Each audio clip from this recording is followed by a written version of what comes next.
even having love or whatever. It's going to happen, right? And that's fine. What it showed me is that we are all well equipped to deal with it. The best-selling author, award-winning podcast. Transformative Purpose. If you're into martial arts or Kung Fu, then you probably have heard of Bruce Lee or Yip Man. My next guest, Nima King, used to train with Chu Shong Tin, and he was a third student of Yip Man. But what are some of the untold stories behind a Wing Chun master? My conversation with Nima blew me away. And as the saying goes, we can't run away from our past. Sometimes we need to face our past in order to move forward. I hope you guys enjoy this conversation. Guys, welcome back to the new episode on Transformative Purpose. Super excited. I've got a Wing Chun master who is going to have a conversation with us today. Meet Nima King. Nima is the founder of Mindful Wing Chun here in Hong Kong. Also Hong Kong's biggest Wing Chun center, right? Kung Fu school, yeah. Kung Fu school, yeah? Yeah. Looking forward to this chat, Nima. Thank you so much for joining us. Thank you for having me. Cheers, Aaron. Thank you. How are you, mate? Good. Very good. Very good. Thank you for having me on. No worries. How's the family? Family's great. Well, now they are. I was just telling you that the kids were going through some illnesses in this month, but yeah, very good. All happy, all healthy. So blessed. No complaints. Yeah. Man, you got an incredible story to tell. I don't even know where to start. I've got so many questions for you. Let's just start from your childhood. Sure. You were born in Iran. Yes. You lived through the war. Yep. Right. Yeah. So that was in the middle of the Iran and Iraq war, and it was just a few years after the big Islamic Revolution. So so there was a lot of fear in the air, because the military police were trying to really clamp down on anything that wasn't going their way. So I remember there was a lot of fear, even so I was there until I was at 9.5. But I remember I have clear memories, vivid memories of the fear I had with not the normal police, but the military police, young 15, 16-year-old kids with AKs, 6, 7 of them in the back of the vehicle, and all the adults saying, "Don't look at them, don't." So it was a lot of that, and of course, what was the worst thing you saw? People getting dragged away by the hair, like just randomly, like people having meals, and then just people were coming, and women screaming, and then just men getting dragged away by the hair and probably never seen again. It was sort of like that, Yeah. And there was. Luckily, we never got bombed around where I was. I'm from Shiraz, the city of Shiraz, but I remember sirens going off. So we'd be playing in the streets, and then the sirens will go off. So on TV, on radio, and just the mosques, they have these loudspeakers, so it would go off. And whenever the sirens go off, you just run back home. And I remember my parents used to get me to get me and my brother under the door frame. Apparently, that's the strongest structure of the building. If a bomb hits, maybe less chance of everything collapsing in on you. So, but they made it into a game. That wasn't that scary, to be honest. It was sort of more of a game. Siren, everyone runs back home and nothing happens. All right, and then you go. Yeah, sort of. It was like that. But the military police and the whole regime is what was just really scary because of what I saw. There was just what they said. What they said went, and then to see the adults that we look up to, our mentors, being so fearful of them as well. It's just like, okay, you just don't feel protected in any way, Yeah. Have you overcome that fear? I would say fear in general. I have changed my relationship with fear, but I wouldn't say I have overcome fear. Fear is always there in different kind of. Before we started, I was saying, the fear now. The new thing being a parent is when the kids get sick. Yeah. The fear of the unknown, of what's going to happen, and the helplessness and things like that. So it was similar in terms of the helplessness back then. But well, I would never. I can't go back to Iran anyway because they'd probably throw me in the military because every man has to do their service. But I wouldn't go back there anyway until there's a regime change, if there ever is. But I don't know how I would act in a scenario like that. I would still be scared because what can you do? They can just. So what keeps you up at night these days, other than kids getting sick? That's probably the only thing. There's really nothing else. Like, be it financial ups and downs, with the business. I mean, having gone through the protests in Hong Kong before, that obviously affected the business because it was, the riots were happening just outside here. Yeah. And then COVID, during COVID, all gyms were closed. I think all up about over a year and a half. We were just closed, you know. So that was interesting, you know, to have to go through that. But apart from that, just just the kids, man. That's my, you know, just losing the loss of loved ones, which I've gone through in my life in the past. So that's the biggest thing. Uh, yeah, apart from that, it's pretty good. Other stuff, you know, fear comes and goes, but I'm pretty cool with it. I've learned how to manage it, Yeah. where it doesn't completely debilitate me. Yeah. Yeah. So how does one manage? You mentioned about the emotional fear, and you were living through all that. There was the military police that was going on, and as a child, I guess you had fun here and there, but there was this fear that lived, I guess, inside you, right? So at what point did you redefine your relationship with fear, and how did you do that? Well, look, the biggest fear actually growing up was fear of my father. That it was domestic violence, because that was sort of external fear, but at home, there was a lot of. My dad was very, very extremely violent, very, you know, physically abusive, verbally abusive. Used to uh, be the same way towards my mum as well, and so that was the biggest fear, you know, and so because of that, I started to in my youth, when we would move to Australia, I started to rebel. But there was that, and we were in absolute poverty, you know, when we moved there, because he was a university teacher, and the uni supported us. So during that time, it's like, how can you run away from Iran? How can you get out, right? Places like Australia, the States, Canada, these are the places that, or England, these were like the seen as heaven, you know, compared to where we were living. What, you know? So that's one thing that I got to take. You know, I got to be grateful to my father that because of his education, the uni gave him a student visa for Australia, for 4-year visa, to be able to go and write his thesis on philosophy, and then come back, you know, as a professor, and then work back for that university again. And then during that 4 years, he did his thesis. During that 4 years, he was obviously figuring out a way to stay there, and we sort of became refugees in Australia, and that's how we. Yeah. But during that time, because he was on that visa, we couldn't work. My mum couldn't work, and he couldn't work. So we were, and what they were providing us with was peanuts, you know. So we literally were. You're from Oz, you know, council cleanups, right? So everything, including me and my brother's mattresses, were other people's rubbish. We'd go during council cleanups. We'll go at night when there's no one around, and we'll just bring back from our TV to our couches to everything was just from council cleanup. So that's the kind of level of poverty we were in. So I was like, okay, so there's, you know, I couldn't. First of all, it was hard for me to have friends because I was very. I was an introvert because of the fear, and I was so different coming from Iran. I couldn't speak English. That was, you know, my life had changed, and I couldn't bring people back home because they'll see the sort of dumpster that we're living in. Did you have a feeling that you were trying to fit in? Absolutely, absolutely. I was trying. I was hoping to fit in, but everything from my shoes to my haircut to everything was just so different. So when we touch on the childhood, you mentioned that your fear didn't come from the external environment, even though there was war and revolution happening. You said the fear came to defeat the fact that that was a bit abusive. Yeah. And then you moved to Australia, where you were having difficulty trying to fit in. Was joining the gang an outlet for you? Did you find your identity there? Yeah. So hanging around on the streets, and me, that was my way of.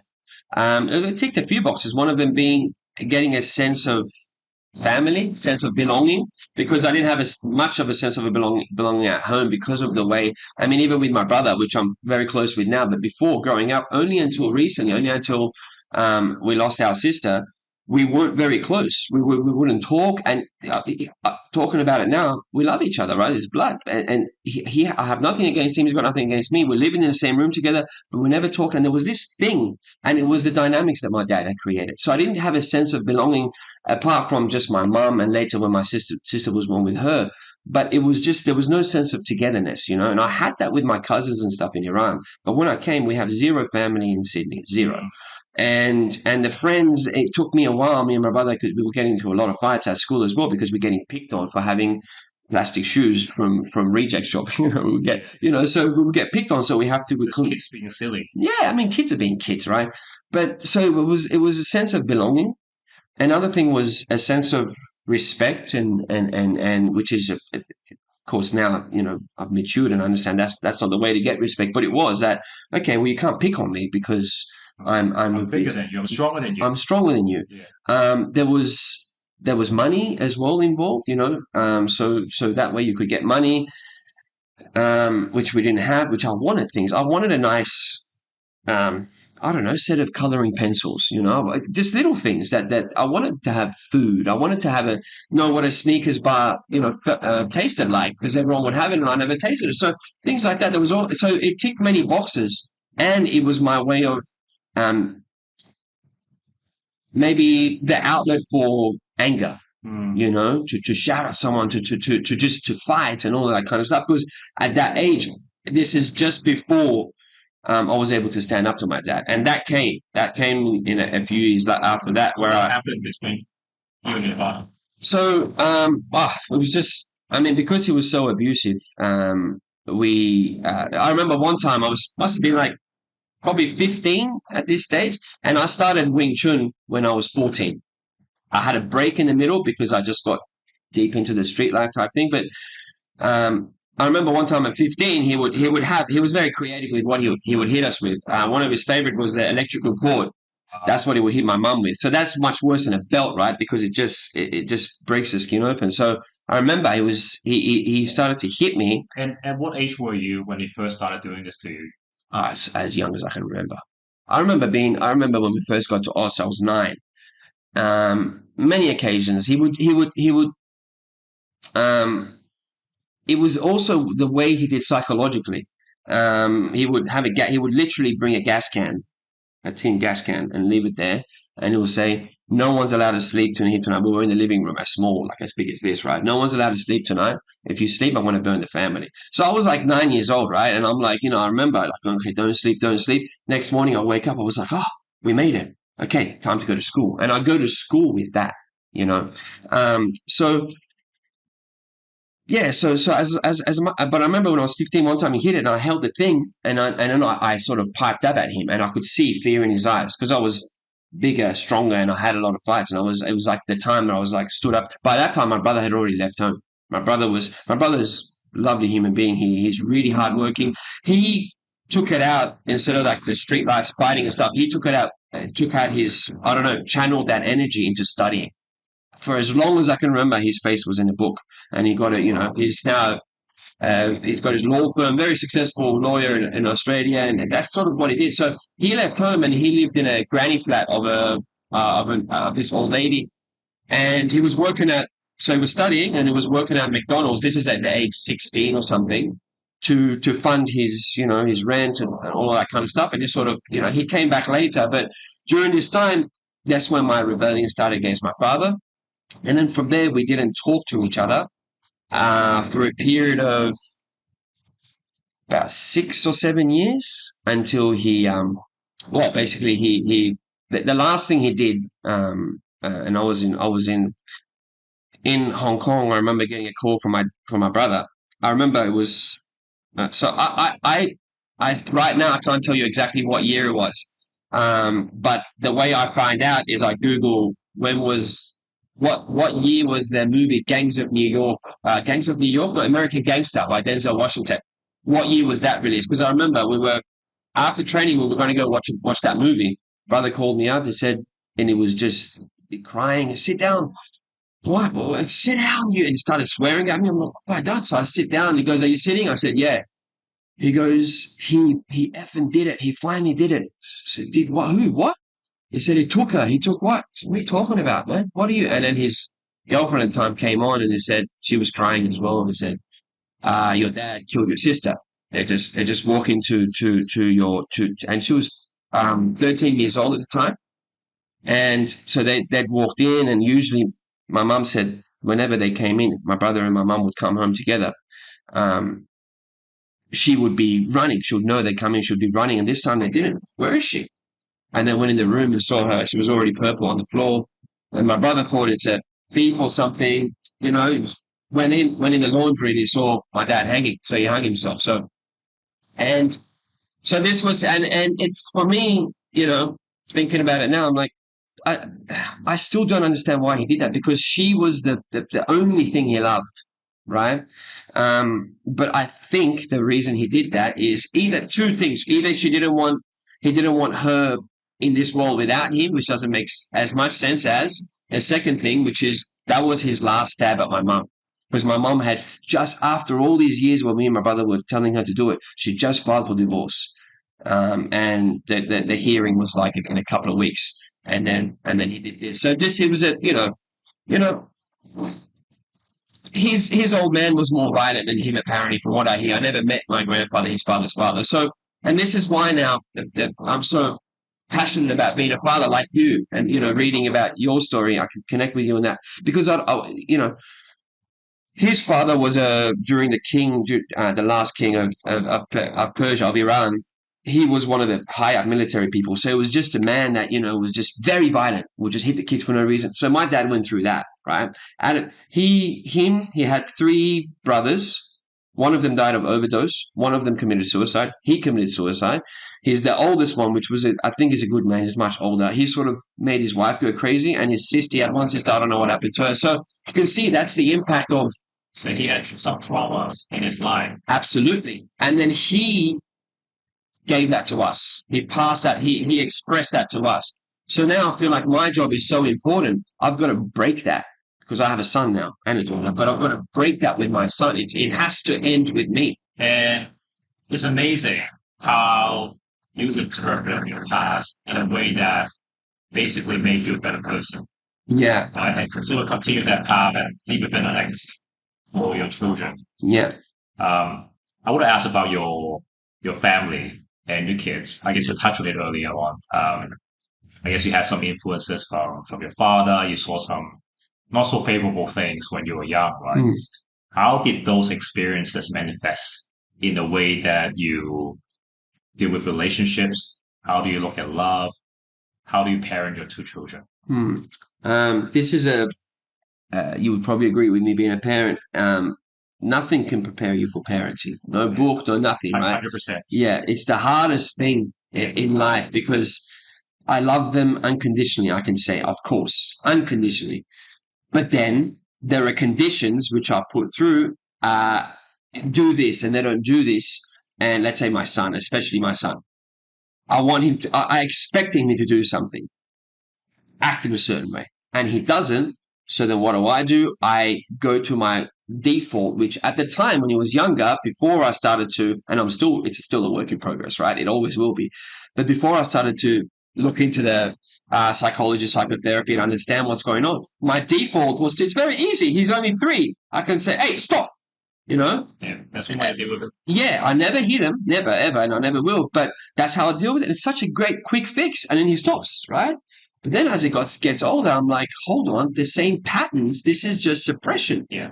And as he's going to get older, he's going to, so through all of that experience, what I went through, how my dad was, and now being on the other end of it, and with the understanding that I have, it's a perfect playing ground for me to plant the type of seeds that I want, rather than the mindless seeds of just quick fix anger, or which is pushing them away. And now my son's 9 years old, and I can see it. If I ever beast turn in an unfair way, I can sense the that from him. Yeah. And I'm like, man, yeah. And my dream, my hope, for me, when I see I have a lot of students, and I see that real close best friend type relationship between a 16-year-old boy and his father, and the both of them are students. We've got a few of them, and when I see that, I always tell the dad, I'm like, man, for me, this is success. Well done. Like, parenting's not an easy thing, but to have that real love. That's everything. And for me, not having that, yeah, not shameful, and that's their world. And for me, not having that, from my dad, that's what I want with my kids. So it's like now, so how do I parent? One thing I do, and I do have, as I said, it's a work in progress, day by day. But if I do do something that's unfair, and I blow up I make sure immediately after, I'm like, okay, my wife maybe snaps out of it or vice versa. I take him to the room, give him a hug. No matter, I'm sorry I did that. Apologize. No matter what, Accountability. know that daddy loves you. And I give him when they're young, when they're 3, 4 years old. What if you hit someone? Will daddy love you? And then they say, no, I will. That's not the right thing to do. But I still love you. So I make very bad scenarios for and my son will keep saying, I said, what if you do this? And then for him, you could see, surely you'll start loving me then. No, you won't love me. I said, even then I will love you. So I'm trying to drill that at least. Because home is always home.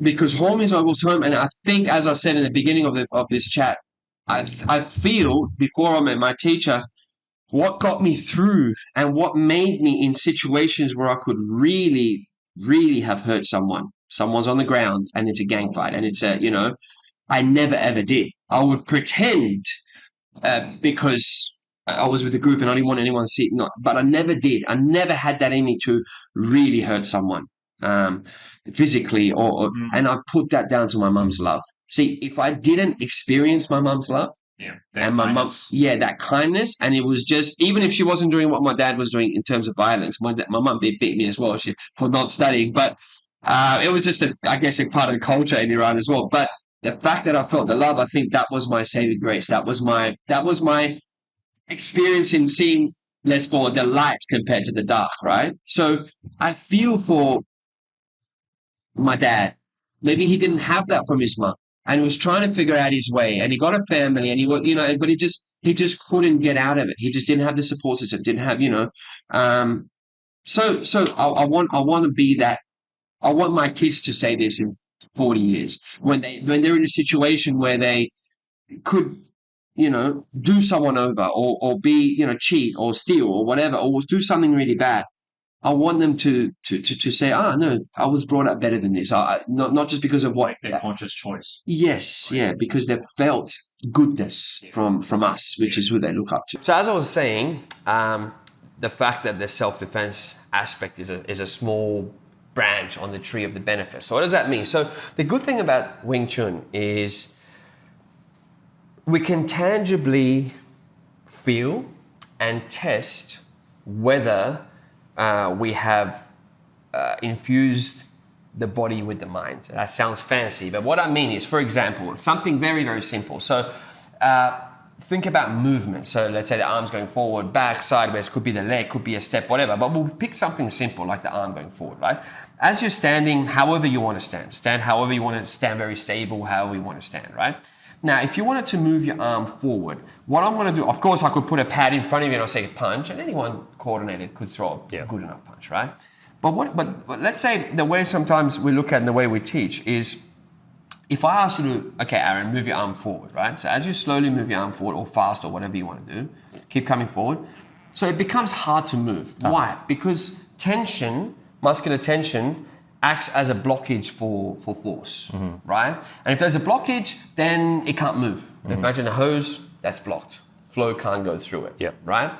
So what we do, in a solo practice, we have different empty hand forms. The first one is called Xiu Lim Tao. Yeah, Xiu Lim Tao, translated to little idea or little intention or whatever.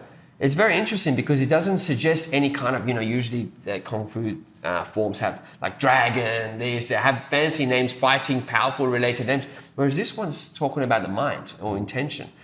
So in Xiu Lim Tao practice, we're standing here, we're not moving our body, we just have this very relaxed triangular stance, the posture is very upright.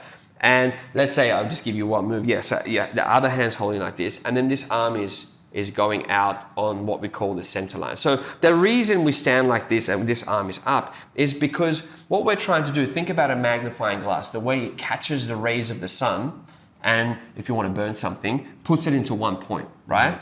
The reason we stand like this is so from the knees, from everywhere, from every cell in our body, we are focusing and aiming everything out to one point.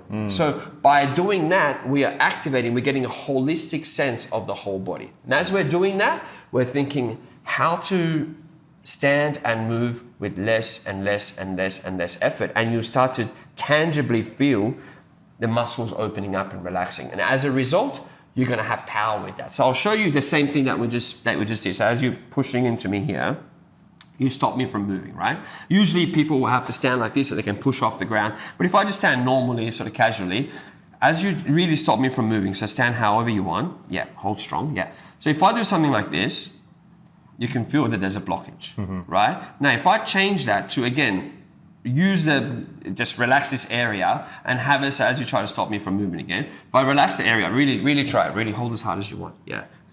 So from here, it becomes effortless to move. And that can be through any kind of, if you pull really hard, yeah.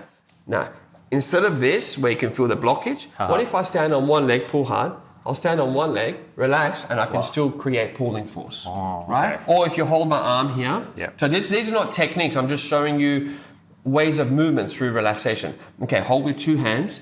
Don't let me move anywhere. So don't let me move left, right. So don't let me move this way. Good. If I use this, you feel the tension. Now, if I go like that, hold very strong. Yeah. And it becomes quite easy to start moving around, right? So it seems like you don't have a platform to apply force on. So then when we do have, if that is, let's say, if you hold here, if that is a punch, rather than this, having it, so it's just going out like this, or, as you hold strong. So then we have the Wing Chun techniques of covering the center line as we defend and attack simultaneously. So quite effortlessly, we are able to produce force, and then that's the engine, let's say, behind the techniques. There's a lot of, that's a whole other 1 hour podcast of introduction of what are the principles in terms of combative principles of center line and taking the shortest path. It taps into geometry, like using circular structures and circular angles and circular energies, etc. But what it is this tangible thing, like, for example, so we talk about relaxation. Relaxation means different things for different people. Like someone can go, okay, I can relax my arm if I'm like this, or I'm relaxing when I'm on the couch, right? Yeah. But if I say, okay, you hold your hand like this, so this is like a Tanz out, this is one of the moves. You hold it like this, right? Now feel this area, feel the tendons, the muscles area. If I say, as you're standing, without changing the shape, can you relax? Can you tangibly relax that? By using your mind to feel that area and control the body to relax, or this area, And if the answer is no, that we can't really tap into and relax it, then if you hold it like that, if I apply force onto it, or if you're holding a dumbbell or something, because it's already activated, it's going to activate even more. I.e., if I say, okay, now from this point, if you want to touch your own chest with this hand, if you touch your own chest with this hand, it's going to be hard. It's like doing a dumbbell curl, right? So feel this. If you feel here, from there, if I just think about it, you won't work. Whereas if I go like this, so the joint opens. Now this, if you hold strong, feel again. So this is just one joint, right?